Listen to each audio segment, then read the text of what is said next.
Good morning, and welcome to the Inner Garden Bells Point Chapel. I am one of the MITs in training, Minister in Training. My name is Lynne, and we have a special service for you. And Barb has made this special service possible by putting her MITs on trial. Good morning, Barbara.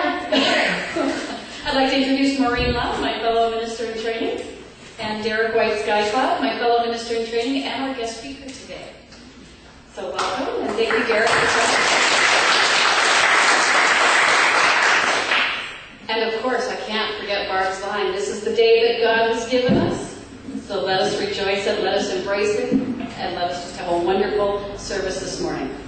This is your chapel where you may want to worship one God in your own way. We believe that all spiritual pathways lead to one God, and we honor each person's personal pathway when we acknowledge, validate, appreciate individual uniqueness and differences that God has created in each of us. A big thank you and an ABA to you, our members, our speakers, our healing facilitators, ministerial teams, our mentors, teachers, spiritual counselors, and all our earth angels who are volunteers. They spend countless of hours preparing and carrying out God's work so we can enjoy this wonderful fellowship each week. If you would like to become a member or volunteer your services to be help to us and to our community, we would really love that. Please speak to Maureen. She spends a lot of time as our volunteer coordinator, and we'd love to have people come and help out and be a part of the community. If you would like to become a member, you can see any of us, MITs in Training or Reverend Barbara, or even Reverend Joyce. And we would love to tell you about the chapel and love for you to become a part of our spiritual family. And if you can't make it here on a Sunday, we do have online services, and you can go back and watch any week you want. And if you really enjoyed Derrick's service and address today, you can watch them over and over again. So you can go on to our www.innergarden.com. So again, thank you so much for coming this morning. Welcome to all our members and our visitors and our visiting reverends. Reverend Barbara Leonard is our guest today. So welcome, Barbara. Okay. And Reverend Joyce. Thank you. And my fellow MIT, Maureen, will be your chair for the rest of the morning. And if you don't mind, I would love to open with a prayer, our opening prayer.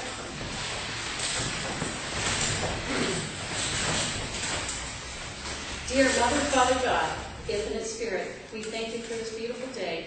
We thank you for bringing all these wonderful people together to share in your love and light. We ask for your guidance, your direction, your love, your light, your healing. And we thank you for all you give us. And we ask that only good come through us and good come to us. Thank you, Spirit. Amen. Maureen.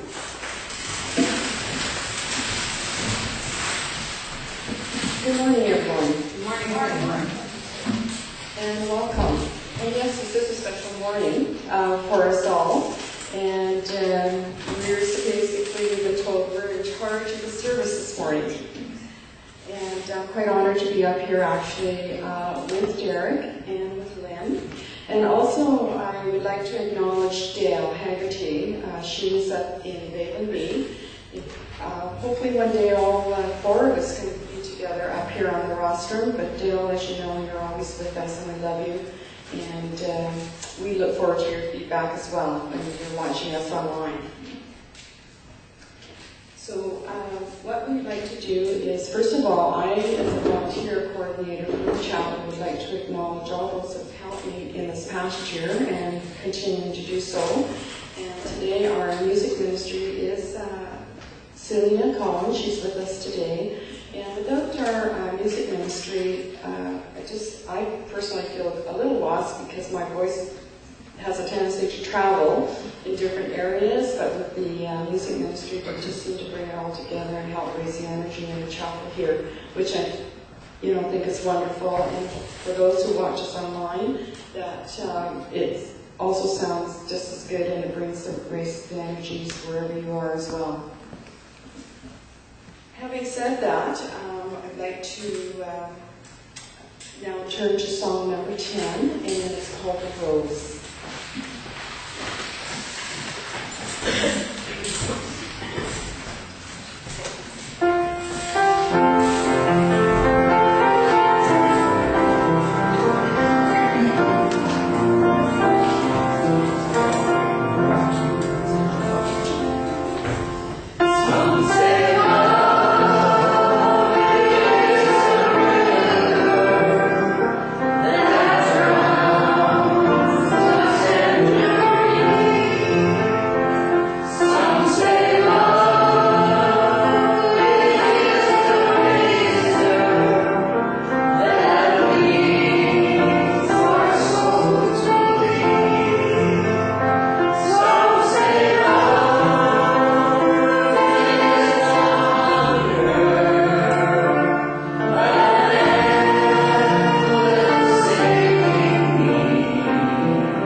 And now we come to a special part of our service, and we have as a guest speaker, we have Derrick, Whiteskycloud. I've had the honor of knowing Derrick for a few years, and he's quite a talented person. He's a man of many gifts, and he has published a book here, and it's called The Spiritual Journeys. And I have actually this book, and I have read it numerous times, and it's just awesome. It's just, for me, it hits home, it's realistic, and it's about, when I first started reading this book, it was learning and understanding the beginnings of your spiritual awakenings.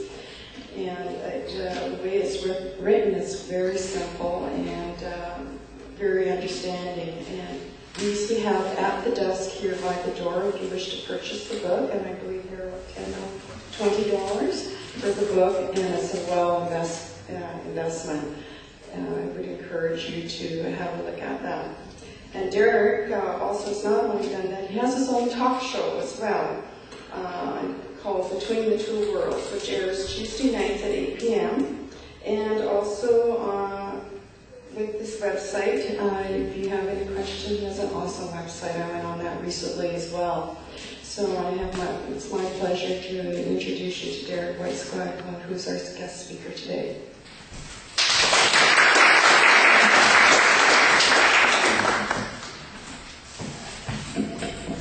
Good morning. Good morning. Can you guys hear me? Yeah. Good. Now you listen to a DJ. I've been doing disc jockey work since I was actually talking to this fine young lady here, her and mom this morning, that I've been doing disc jockey work, DJ work since I was about 26, and I've always had a fascination for music. And my father encouraged me to get involved in radio. And when I was 16 years old, the first thing my father told me was he saw me, that I'd become a DJ and I would not need no guests. And I thought, nah, Dad, well, you're just imagination. Your dad wants to just make you think that. I didn't realize after my father passed away that I do have my own radio show. I normally don't have to have guests because I do this on my own. But I do have a variety of people on my show that are involved in the paranormal field as well as alternative health. What I enjoy about this show, what I do, I've been doing it for 2.5 years now, since May of, since the month of May, so that's almost 2.5 years. And this radio program has been very, very exciting for me because we went from radio, now we're going to radio and television. And what's really good about this is that they get to see my pretty face on here. And what's also good too, I have a new radio co-host. I have a new fellow friend that I've made connect with me. I wanted to put more fun into it because when I do a lot of traveling and I needed someone to come on my show to take care of things for me while I'm traveling. So I've been making friends with someone I have met for a short period of time, but he's actually a DJ, a veteran DJ for about 10 years, and he's also a Cincinnati police officer. So I have an American cop on my radio show, so he can actually make sure nobody actually breaks the law. But he's a lot of fun to work with, and I had him on my show last week, and we had a lot of fun when we were I was doing an internet radio program, I was doing readings on radio. And what he had told me after, he said he didn't realize how exciting that this program is because he didn't realize there's so many people calling in asking questions about what they need to know, because I give them basically the person a complimentary reading, let them know this is what I can do. A lot of people ask, they'll say, how can you do this on the telephone? I mean, how can you read someone on the telephone? Well, here's the thing.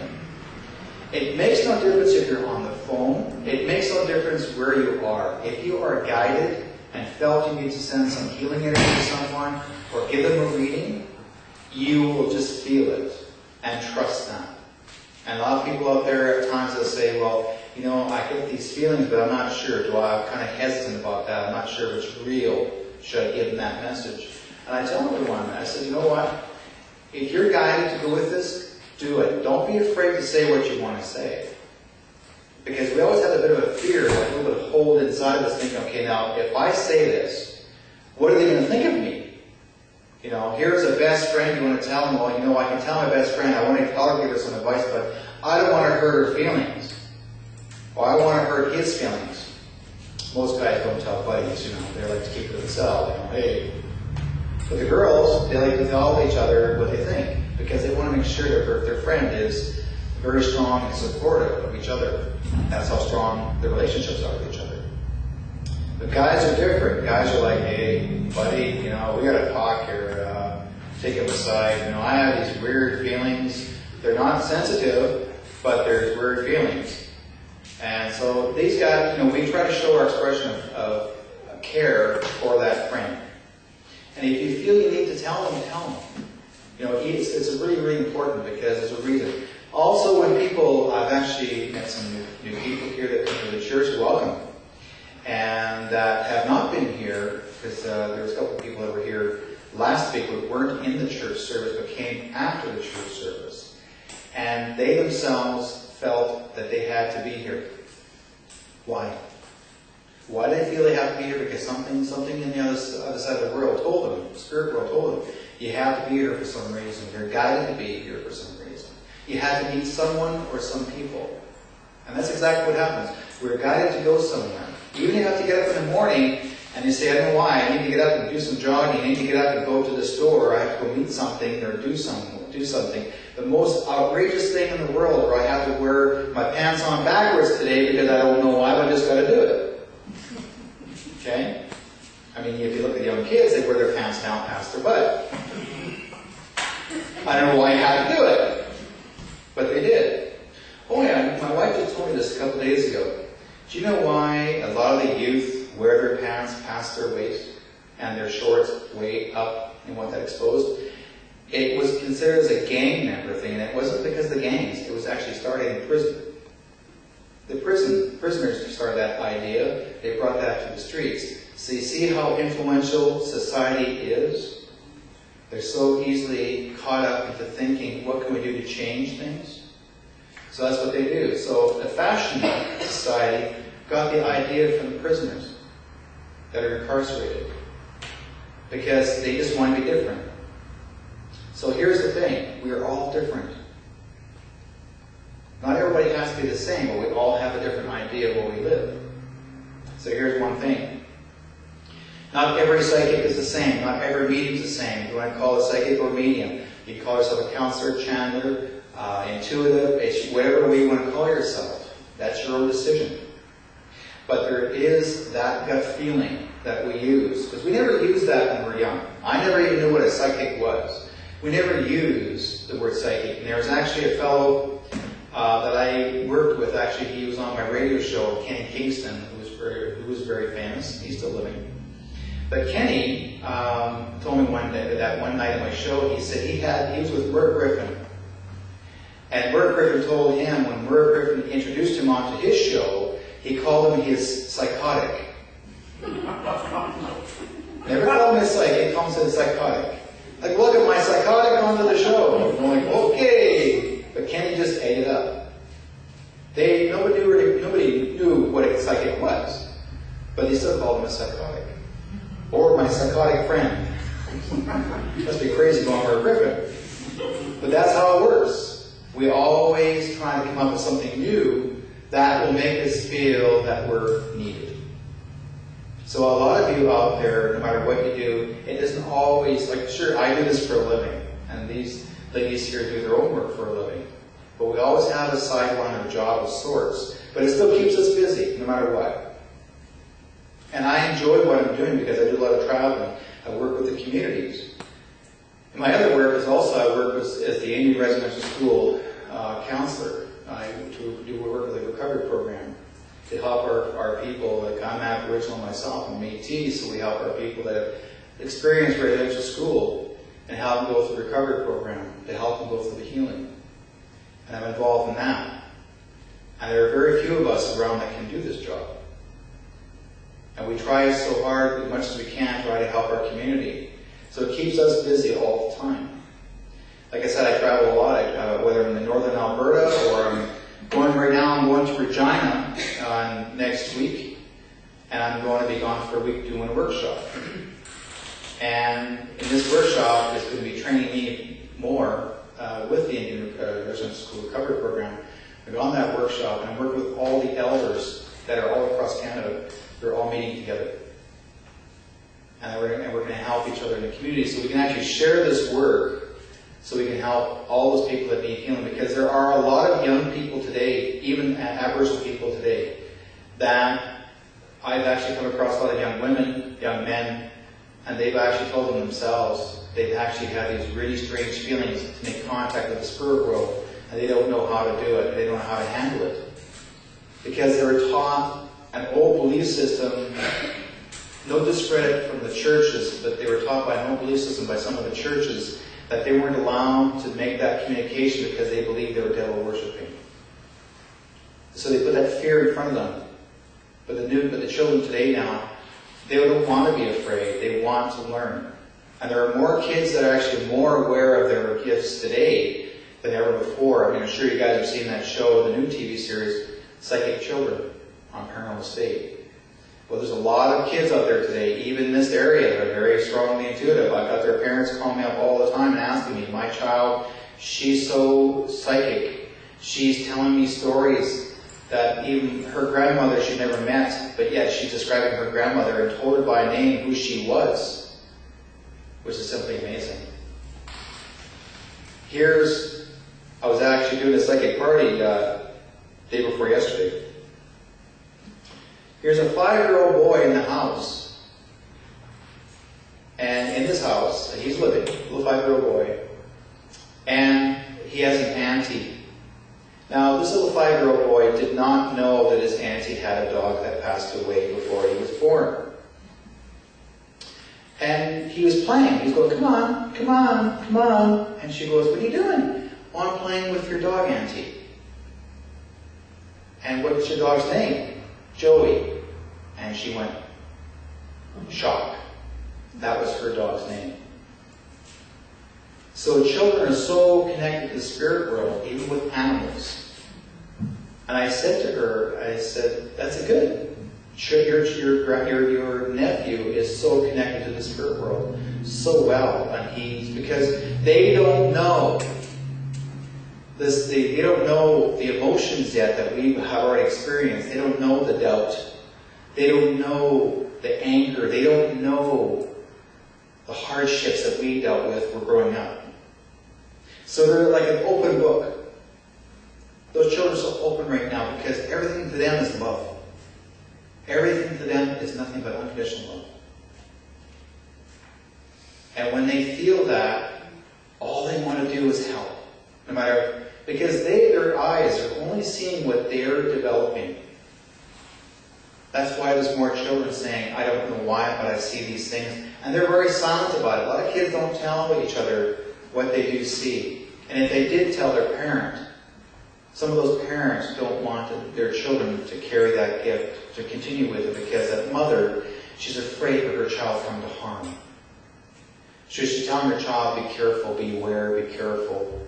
Or the father will turn to the Bible and he'll say, I don't know, I don't think this is right. And he's getting nervous.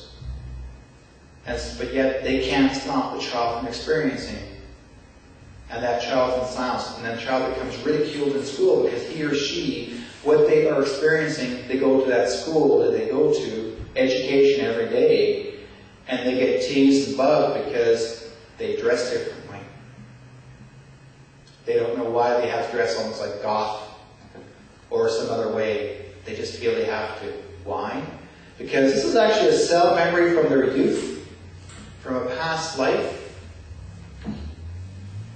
They've walked this earth before in different ways, and they have actually lived a life of being healers before. And so they're reminiscing of a past life. They don't know why they do. They're not just reading books. All the kids don't read books. You know, yes, maybe you hear about God, but they're not experiencing it all the time. But for some reason, they feel they have to wear these dark clothing. And they start to have to look a little bit different. They were the dark ages in different parts of the time periods. And there was also the hardships when actually their lives that were lost. Those hardships, the dark ages, were when the rats were into the streets and there was actually many viruses and diseases that were around. And through many generations, those people experienced it. And then there's these people that were forced to do some work, or needed to do some work to help heal the people. And there was a fellow by the name of Nostradamus, who actually foresaw the future. We've heard about him. But there are other people too, in those time periods, even before Nostradamus, including Socrates. They also have the ability to foresee the future. Why? Because they saw this as a child growing up. Were they ridiculed? Yes. But they were called special people. They weren't called, they were called futurists. They were called scientists, whatever name they're given. But they never called witch. Until the late 15th, early 16th century, all of a sudden this person, one particular man, who started the crypt of witchcraft laws, and they basically, the churches were realizing that they're losing their people. And they were so worried that the public wasn't coming to the churches anymore, because they were turning to people that actually were healers. They're turning to people that actually were helping the public heal, that needed herbs for their stomach pains, or needed to go through a specific ritual to help their crops grow. People experience all these things. And the churches are getting nervous and worried about this. What do? They decided to do a witch hunt. And they would start going after all these people. Most of the people were after the women. They didn't go after men, they went after women. Because the women were the ones that were very sensitive to the earth. They were the life givers. These women knew how to make contact with the spirit world, because they believed in certain dances, certain ways to work with the earth. They tasted, they felt, and they sensed. They were more sensitive. Women are more sensitive to the earth than men are. Men are called the grounded beings. Women are the sensitivities. That's what they feel. So that basically when you learn about the earth, you learn how to heal yourself. And that's what we're doing today. We're getting back to the earth again. We're getting back to learn how to understand the healing senses of ourselves. So if you have an intuition, a belief in your heart that you've got to do something about it, trust it. Don't worry about what you think you don't get. If you've got to go somewhere and do something for some reason, you feel you got it, just do it. Because the earth is telling you something. And that story is, it's not dying, it's just changing. We have to change with it, that's all. But we're not going to change immediately, that's going to drastically change our lives. It just slowly changes us where we can actually mature more as we become older. So we're not losing our path, we're creating another one. Every year, we always create a new path. And everything that we leave behind is the past, but it is considered as an experience. That's why when I wrote my book, it's teaching you how to, you trust your intuition, how to believe in yourself. Because everything that I've learned from Spirit, the book that I've written is actually, it's all channeled writings. And I was guided. I wrote this book for about 6 years. And it wasn't even a book then, I just did a whole bunch of writings. And then Spirit said to me, write this book. And I put this into a book. And they'll say to me, now you put a title on it. And it's called My Spiritual Journeys. So basically, a spiritual journey with Whiteskycloud, because it's teaching me what I have to learn from this. And there's even poetry in here.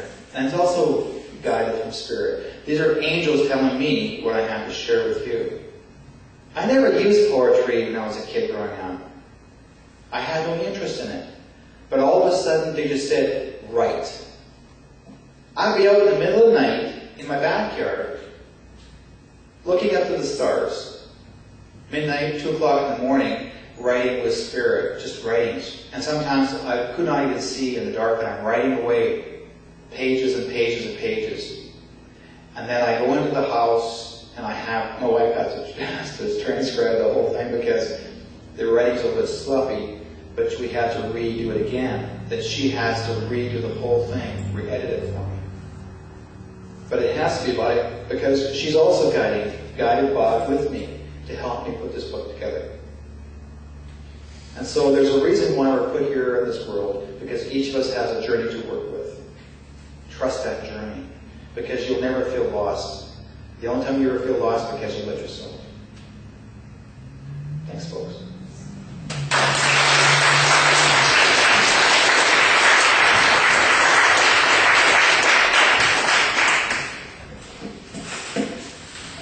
Thank you, Derrick. That was awesome.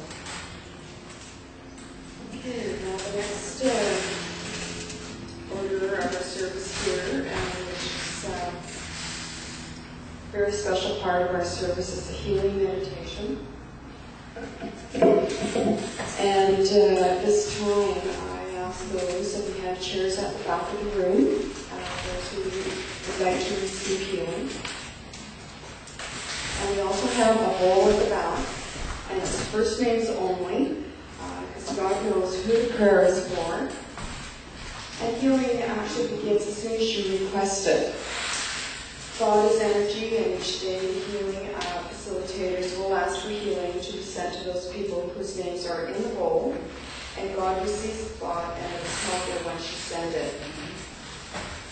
And at this time, we ask the rest of the congregation to participate in bringing healing from God, source of all healing, to heal the first one himself, in body, mind, and spirit, and then to send healing to others in need. Healing follows through the direction Find a comfortable position and take your thoughts inward and upward to a little spot in the universe where God resides and healing begins. Allow the energy to move through the tips of your toes, moving upwards or round and round the body. Allow it to come up through the top of the head and flow over the body like a gentle summer rain. As you breathe in again, feel the energy bringing alive all the cells of the body that work together with all of the organs. And allow those organs to be like a wonderful symphony concert orchestra that play their instruments independently, but they play with such harmony and such rhythm that they are working for the whole beauty of the piece they are playing.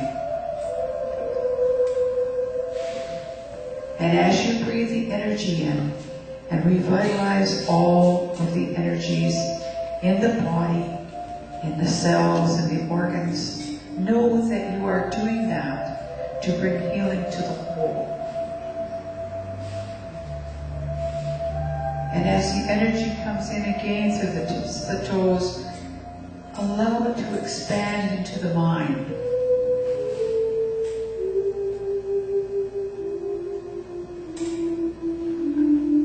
Let the mind open and be receptive. Let the mind be positive and be healthy,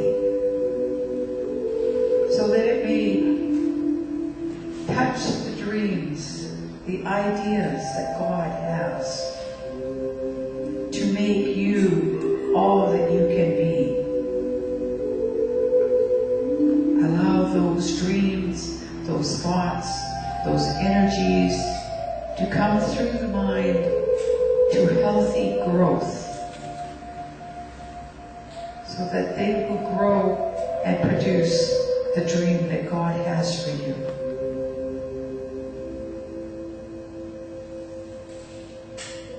Breathing in again, allow yourself to come in touch with the Spirit, that part of yourself that is always perfect. And allow the Spirit to communicate to the mind and the body what it needs for this journey that it is having in this physical existence.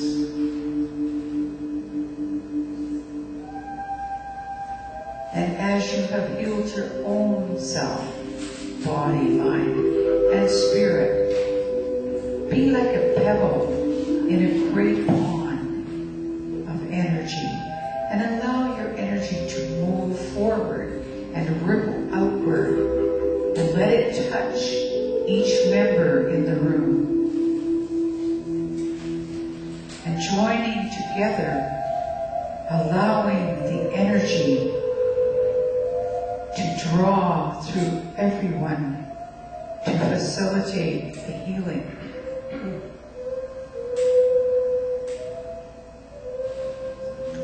Taking a deep breath now, think about outside of this room, into the community of your family,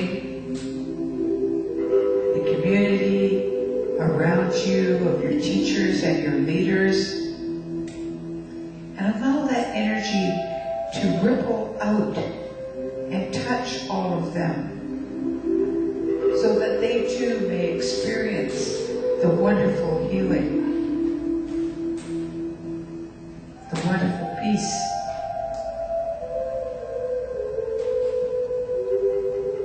Allow that energy now to go forward into the world, and not only touch the world's leaders, but to touch the animals, the vegetation, the waters, the atmosphere, so that they may be healed. And let us be thankful to the animals and the vegetation and the minerals that give of themselves and serve us so greatly and feed us so well.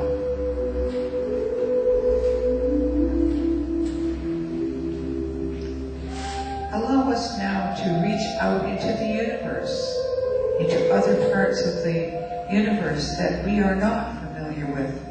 For many mansions in God's world that we are not aware of every room and every mansion. But we send love and we send caring, for God promises us that love and healing is never ending. And all we need to do is ask, and the energy will follow the intention of the thought, and the healing will begin.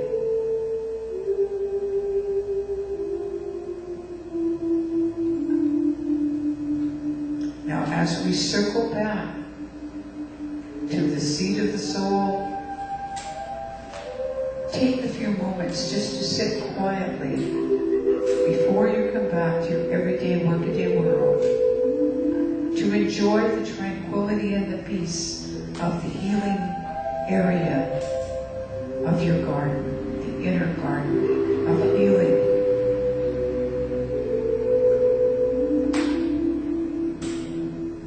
And know that you may visit here at any time, and God has promised that love and the healing is never ending.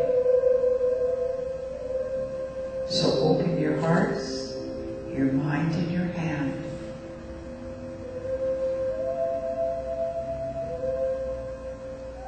God bless you, and He sends His angels to keep after you.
Thank you, everyone. When we do our healing, just to remember prayer of thought is added to or by another prayer of thought of the same intention, the power is intensified to the 10th power in perpetuity. This is why healing prayers and positive thoughts are so necessary for healing facilitation and how miracles are created to heal us. And I thank you all for your participation. Okay, now we come to the announcements. When you came in, we gave you our program, and we ask that you take these home with you. And also, we have a monthly calendar available on the website, as are the TV broadcasts of the services. And just if you have a computer, you go to www.innergarden.com. So at this time, I'd like to ask if there are any birthdays or anniversaries. Is there anyone in our chapel? Oh, we do. Wonderful. Anniversary. Anniversary. Hey. 3 years? 3 years. Oh. Just 2 years. Just 2 years. Sorry. No, have that. Something bright and shiny about it. Okay.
Membership is available at the welcoming table by the door here.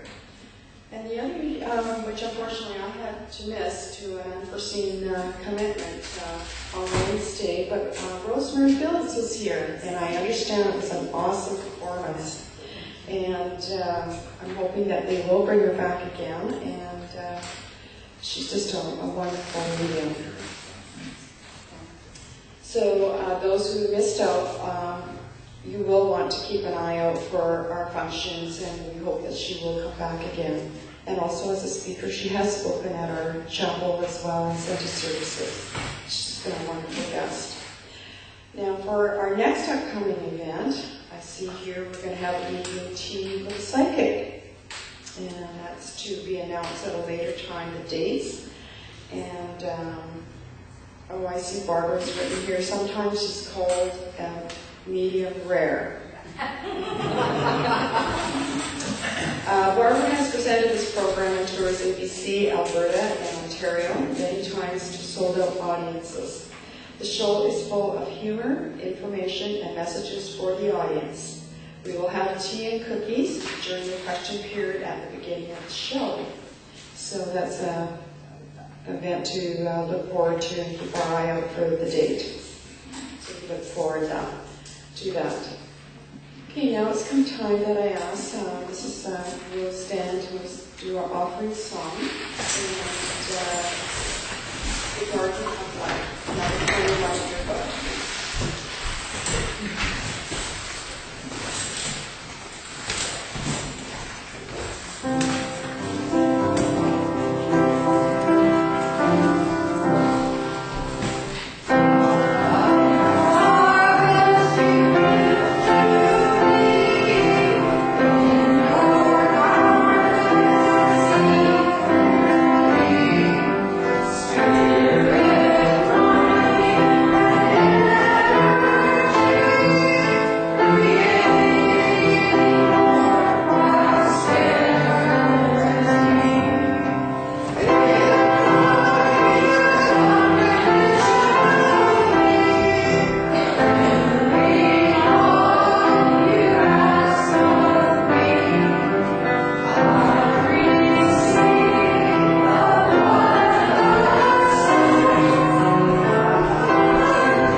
to help us keep providing wonderful services, fellowship at our community.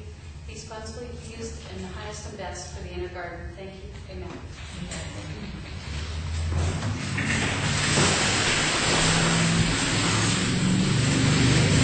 Now we come to another part of our service. It is a demonstration of mediumship. I'm very pleased to be up on the rostrum here with Derrick, Whiteskycloud, and he's going to come up and his assistant Lynne, and they work very well together.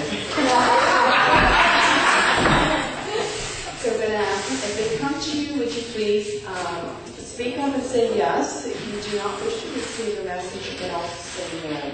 So I will now ask them both to come up.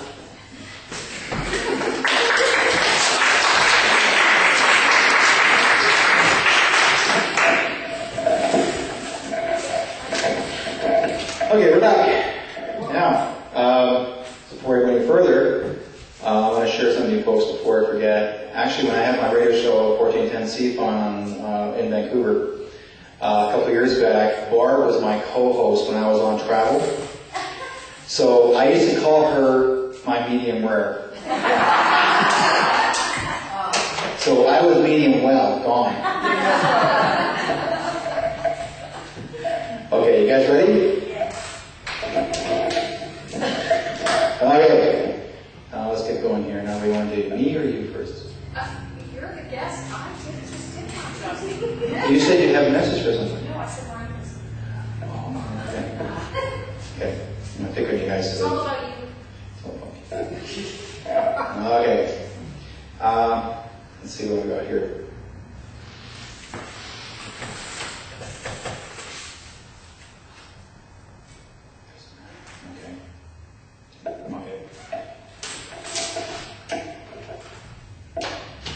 Everything all right?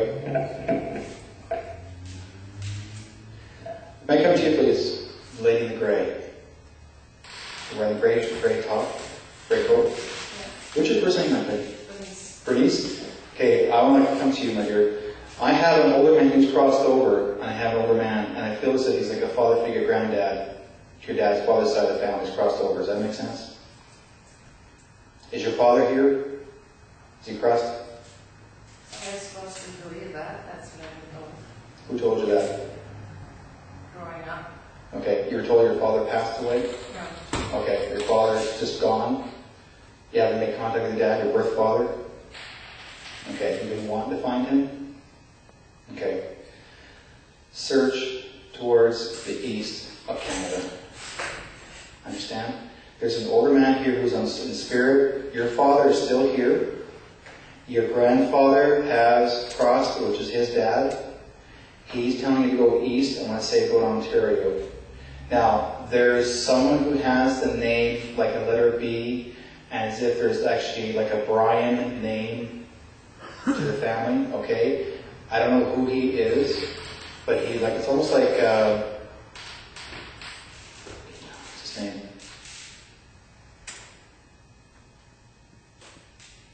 Okay, there's someone here on this left here, hang on. It's a female. Okay, wait. There's a female, she's coming here right now. You have a female who's also crossed, and she's quite young. She's passed away. She's either a sister or has passed, because I've been shown she's younger than you. She's actually here right now. She showed herself, just crossed over. I would see she passed about 2, maybe 3 years ago. Okay? I have to say this right now for you to know this. She's a relative of yours. There's also, she's watching over you right now, because I'm seeing her to my left here in spirit. She's actually levitating above you here.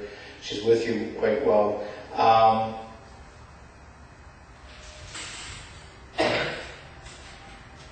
There's someone by the name of Casey. Who's Casey? Okay. Keep these names in your mind. Okay. Write them down. Okay. Because I got a Brian Casey, and that's his first name, Brian Casey, or the two names in the video. Understand? Because I got this girl, she's saying there's a Casey to your family. Not a case, but Casey. And there's also this person who actually worked for the railroad, because I'm being shown training. Okay? They worked the railroad, when you travel the railroad, This man actually was with you at the time it took place. Okay?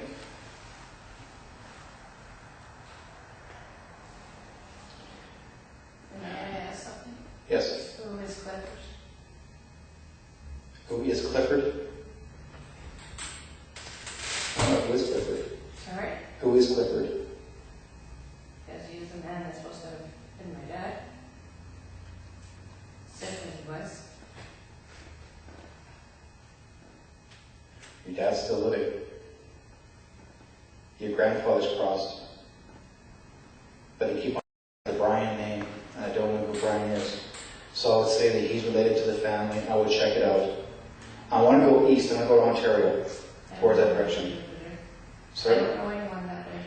Well, it's almost like whoever family you have lost,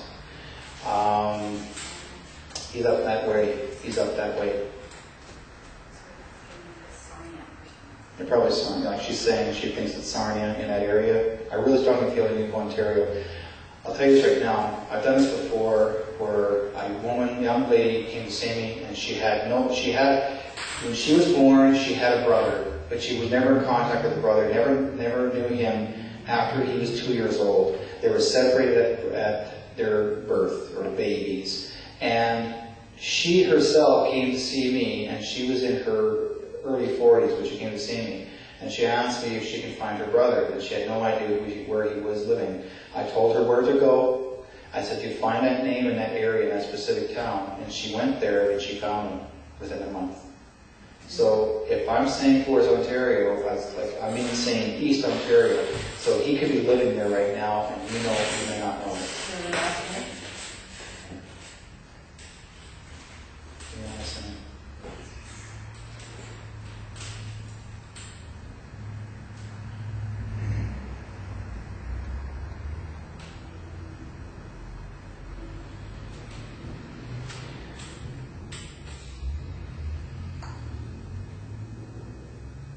Is there any Aboriginal background with this man?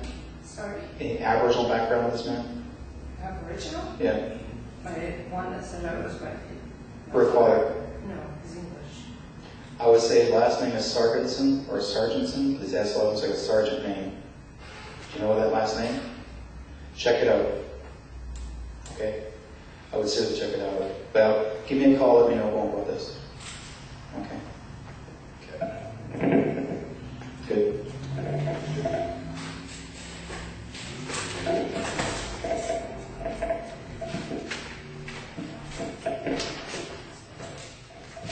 May I come to the lady in the blue next to Joyce? Yes, you may. Oh, great, thank you. Your name is? Jane. Hi, Jane. Hi. I got for you, it was very quick and simple. It says, what you've lost, you found. And I don't want to say it's a personal item. It's more something inside. Spiritually, what you think you've lost, you'll find. And I don't know if this name connects with you, but I've got a lady in spirit. I think it's Mabel. She's giving me her name, Mabel. Mabel? But yeah, she says she's Mabel. Okay. And she says, whatever it is you've lost inside, you're going to find that again. And she's talking more on emotions and the feelings. And she says you're going to start just feeling even more and more. And do you sometimes tend to get a little teary-eyed on different things? It's going to flood. She's going to cry out. You're just going to start feeling more and feeling better about things. And she's right behind you right now, and she says she's definitely Mabel. And to maybe check on Mom's side of the family, because I think she goes back a few generations. And she's showing me a heart behind you as well. She's giving me a symbol of a beautiful pink heart behind you as well. And what else has she got for you?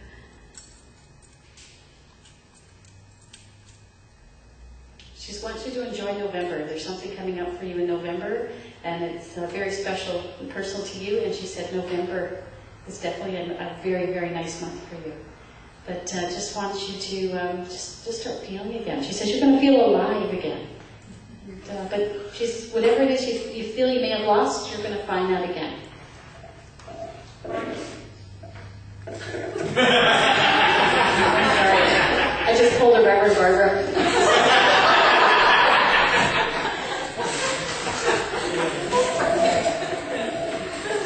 Okay, we're all practicing. We're learning. We're from a good coach here.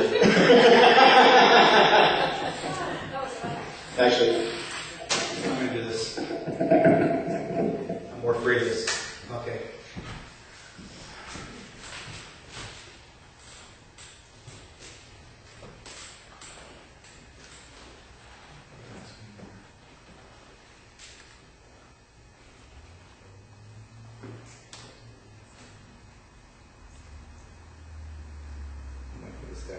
I was kidding. Okay, I'm just waiting for someone to come through right now. Actually, I have two people coming through.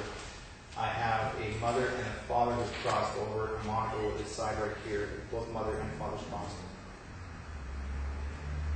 If your mom has passed, your dad has passed as well. They wanted to contact the mother and the father at the same time. Both mother and father's crossed. Who are this? No. No. They can't keep bringing it to the here. Hang on. Who has like the name Edna or Eddie in the family? Edie. Okay. Edward. Edward. Okay.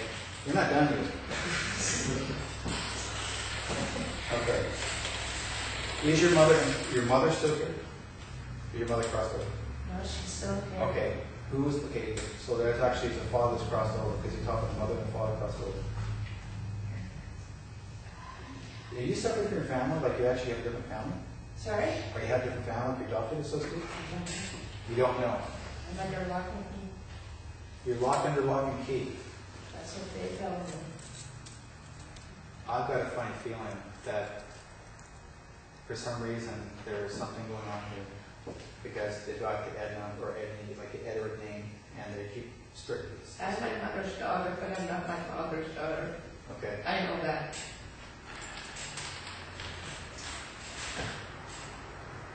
I don't know why they keep on telling me there's a mother and father crossed over, unless they're talking about your mom's dad and mom. Okay, they're bringing this up because they have the, who's the Edward to the family? Has to be Ezra on my. I have a friend on the island, her name is Cynthia, Okay. and she found me. She found you. Really She bad. thinks I'm the long lost cousin. Doesn't make sense. It feels like to me like you're taken from a family to another family. I don't know. Nobody's telling me anything.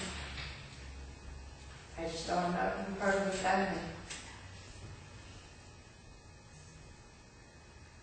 It's been known that a mother can also be an aunt that could adopt you.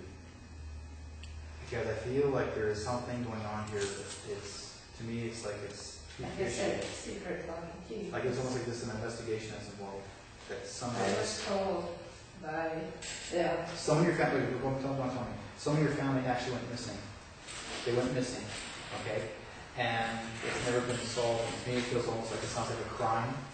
Someone has been missing in the family. And there's also a Charles named Charlie to you as well. Okay? And I can't break that. But what you and I can do, we can talk about this right after we're doing the service.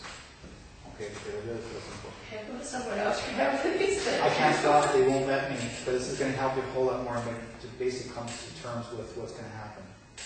Like bring more ease at this. Because it really needs to take place. Okay? I have done work for the police, so that's not the first time. We'll talk about it. Thanks, folks.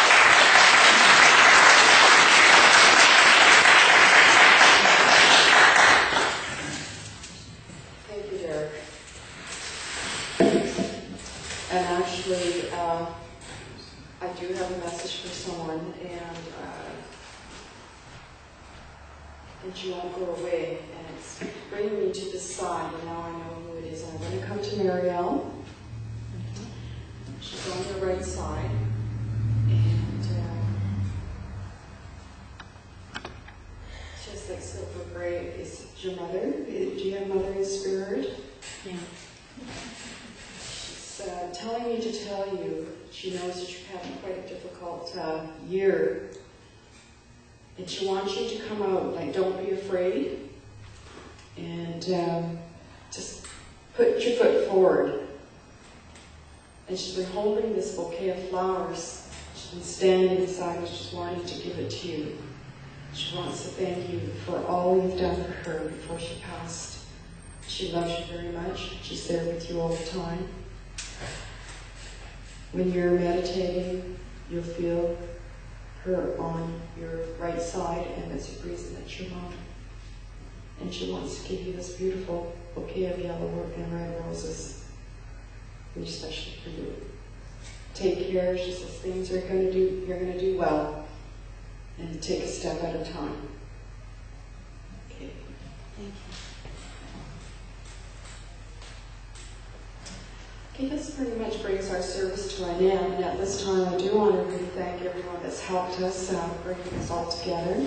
And I do would like to thank Winston, who brings us these beautiful flowers every weekend, every Sunday.